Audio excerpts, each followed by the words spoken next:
जय माँ इंद्राक्षी, जय अम्बे। इंद्राक्षी धाम में दर्शकों आप सभी का हम हार्दिक स्वागत करते हैं। आज के दिन जिन जातकों का जन्म दिवस है, मैरिज एनिवर्सरी है, उन सभी को हमारी तरफ से बहुत बहुत शुभकामनाएं। पुष्य नक्षत्र की तलाश आप बहुत लोगों को रहती है और पुष्य नक्षत्र में किए गए कार्य सिद्ध होते हैं। ये अपने आप में बहुत ही महत्वशाली नक्षत्र कहलाता है और इस नक्षत्र में नाना भांति की सिद्धियां, नाना भांति का पूजा पाठ और नाना भांति के रत्नों को धारण करने की राय ज्योतिष शास्त्र में दी जाती है। कल पुष्य नक्षत्र है और ध्यान रखें कल अमावस्या भी है और पुष्य नक्षत्र जो प्रारंभ होगा वो सुबह 7:03 के बाद कल पुष्य नक्षत्र प्रारंभ हो जाएगा। हम पुष्य नक्षत्र में क्या क्या कर सकते हैं, सारी जानकारी इस अंक में देते हैं। आइए पहले पंचांग सुने। 27 जुलाई सन 2022, दिन बुधवार, श्रावण मास, कृष्ण पक्ष, संवत 2079। तिथि आज 14 है, चतुर्दशी। नक्षत्र पुनर्वसु, आज पुनर्वसु है। राहु काल 12 से 1:30, दिशा शूल, उत्तर पूर्व दिशा।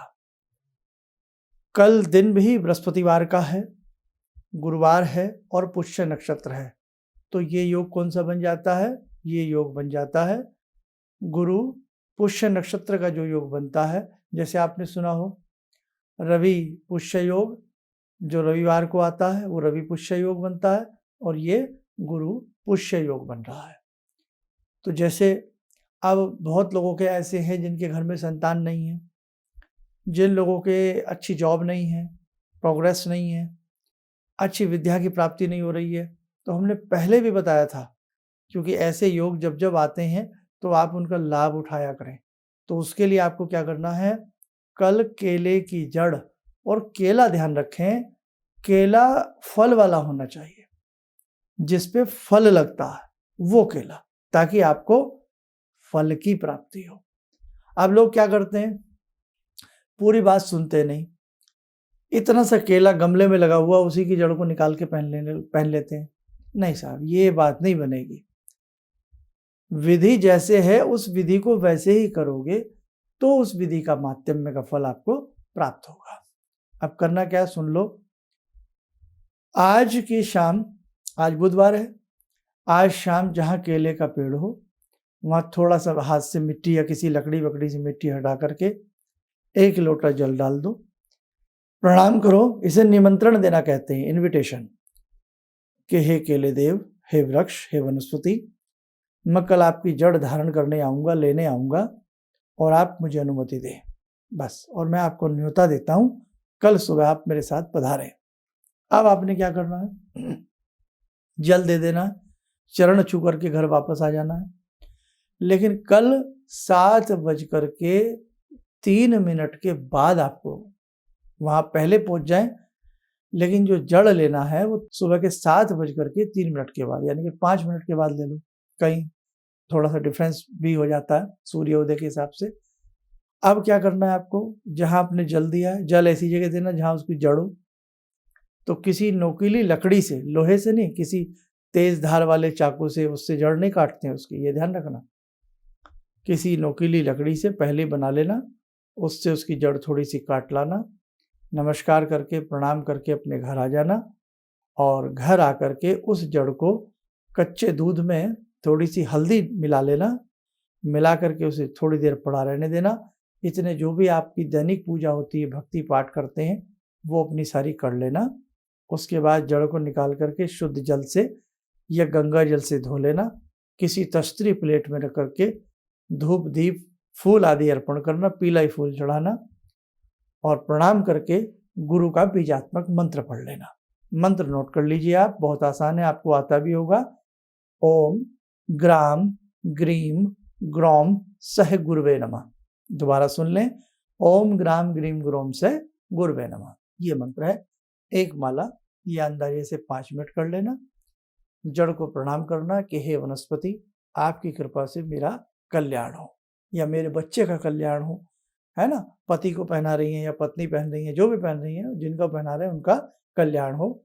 विद्या के लिए बच्चों को पहना रहे हो तो हे बृहस्पति देव, हे वनस्पति देव, मेरे बच्चों की आपकी कृपा से विद्या बढ़े, विद्या के मार्ग उनके प्रशस्त हों, कोई कमी ना आए। प्रमोशन के लिए कर रहे हैं तो आप वैसी प्रार्थना करें। विवाह शादी के लिए कन्या का विवाह नहीं हो रहा, लड़के का विवाह नहीं हो रहा, तो वो प्रार्थना करें। संतान नहीं हो रही तो संतान के लिए प्रार्थना करें।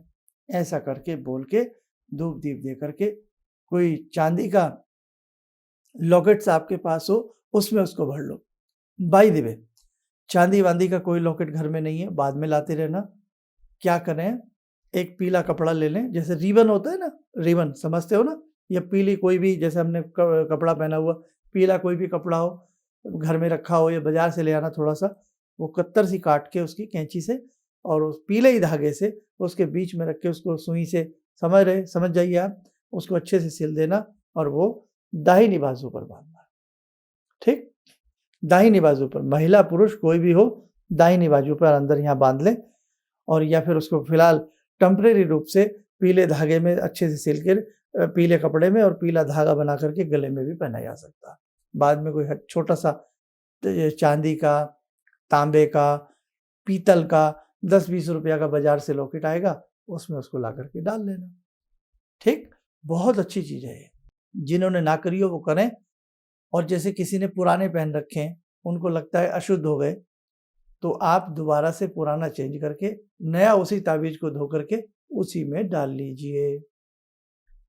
ऐसी ऐसी चीज़ें हैं जिन्हें आप करिए, आपको लाभ मिलेगा। वनस्पति विज्ञान, इसलिए भारत में सनातन धर्म में हम वनस्पति का भी सम्मान करते हैं, हम वनस्पति पूजन भी करते हैं। केले का पूजन, पीपल का पूजन, बरगद का पूजन, है ना, आंवले का पूजन, तो वो पूजने लायक हैं, वो पूजनीय हैं, इसलिए उनका पूजन किया जाता है। ठीक है, तो आप बहुत अच्छे से कल के दिन जरूर करिएगा। बहुत बढ़िया समय मिल रहा है आपको। और सुबह 7:03 के बाद पूरा दिन, अगले दिन तक पुष्य नक्षत्र रहेगा, अगले दिन सुबह तक, यानी कि 29 तारीख को श्रावण शुक्ल की प्रतिपदा लग जाएगी। प्रतिपदा के भी सुबह 9:45 तक ये आपका ये पुष्य नक्षत्र रहेगा। लेकिन उस दिन आ जाएगा शुक्रवार, हमें करना होता है ये गुरुवार के दिन। कल के दिन इसको करिएगा तो ज़्यादा अच्छा है। कल अमावस्या भी है, आपके पितृ भी आपसे प्रसन्न हो, अमावस्या का भी लाभ मिलेगा और आपको इसका भी लाभ मिलेगा। और मैं तो यही चाहता हूँ कि कहीं ना कहीं से कोई ऐसे रास्ते निकले, आपके जीवन में कोई अभाव ना रहे, सभी को सुख संपत्ति की प्राप्ति होती रहे, सभी की कामनाएं पूर्ण हो। आइए, समय हो चला है उस जगजननी से जुड़ने का, उस महाशक्ति से जुड़ने का, उस सभी का कल्याण करें। ओम सिंदूरारुण विग्रहां त्रिनयनां माणिक्यमूले स्फुरात् स्तारानायकशेखरं स्मितमुखी बापेन वाक्षोरुवां पाणिभ्यामलपूर्णरत्नचषकां रत्नोत्परां बिभ्रति सौम्यां रत्नगटस्थरक्तचरणां ध्यायेत् पराम् अम्बिकां खड्गं चक्रगदेषु चापपरिगान् शूलम्बुशोण्डिं शिरा शङ्खं समदधतीं करे स्त्रीनयनां सर्वाङ्गभूषावृतां नीलासमद्युतिमास्य पाददशकां सेवे महाकालिकां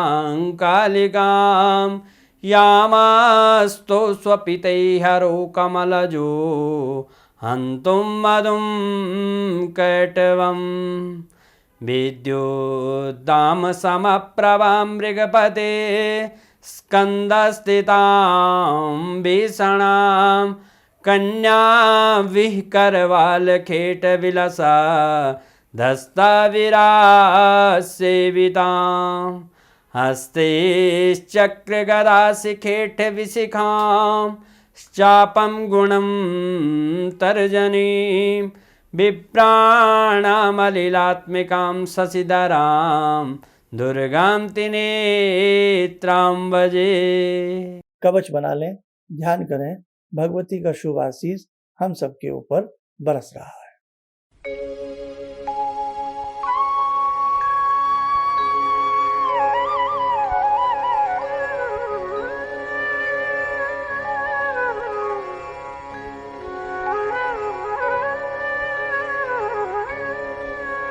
ओम बोलते हुए नेत्र खोलें, सामान्य हो जाए। देखो साधकों, हमने एडवांस में ही आपको ये चीज़ बता दी है।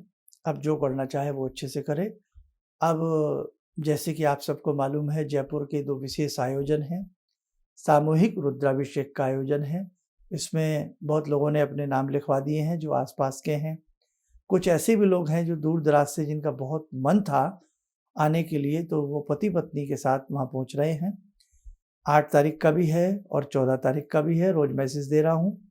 और इसी के साथ साथ जो लोग बाकी हमारे हैं, सब अपने अपने घरों में लाइव कार्यक्रम देखना सुबह 10 से 2 के बीच में। तो इसका 14 तारीख का भी और 8 तारीख का भी, और दोनों ही दिनों प्रयास करना कि अपने घर में बैठ के भी आप पार्थिव शिवलिंग का रुद्राभिषेक करना। इसमें क्या क्या सामग्री चाहिए, कैसे किया जाएगा, इसकी सारी वीडियो मैं अलग से 1-2 रोज़ में आपको दे दूंगा। सुन करके सारी तैयारी 8 अगस्त के लिए अपनी कर लेना, ठीक है। अब दूसरा संदेश, जिन लोगों ने दीक्षा लेने के लिए अपने नाम लिखवाए हैं। अब दीक्षा आपको पता है, हम भगवती की दीक्षा देते हैं, भगवती के देवी मंत्र की दीक्षा हम आपको देते हैं।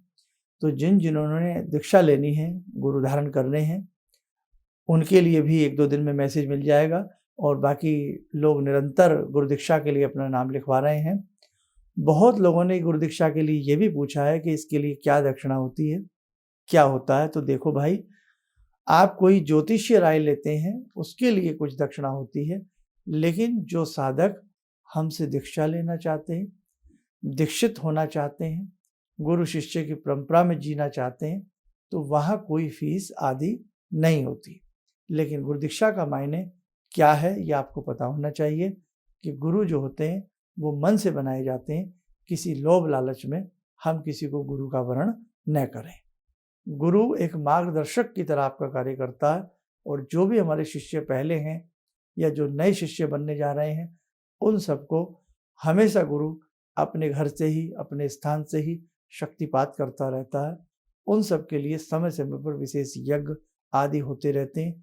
शिष्यों को उससे बल मिलता है, मोक्ष के मार्ग प्रशस्त होते हैं और कहीं ना कहीं उनकी भौतिक और आध्यात्मिक कामनाएं पूर्ण होती हैं। आगे दिल्ली में भी एक हम बड़ा आयोजन करने वाले हैं। और दिल्ली के आयोजन में हम चाहेंगे जहाँ जहाँ हमारे साधक हैं, दर्शक हैं, आप सभी लोग आने का प्रयास करना।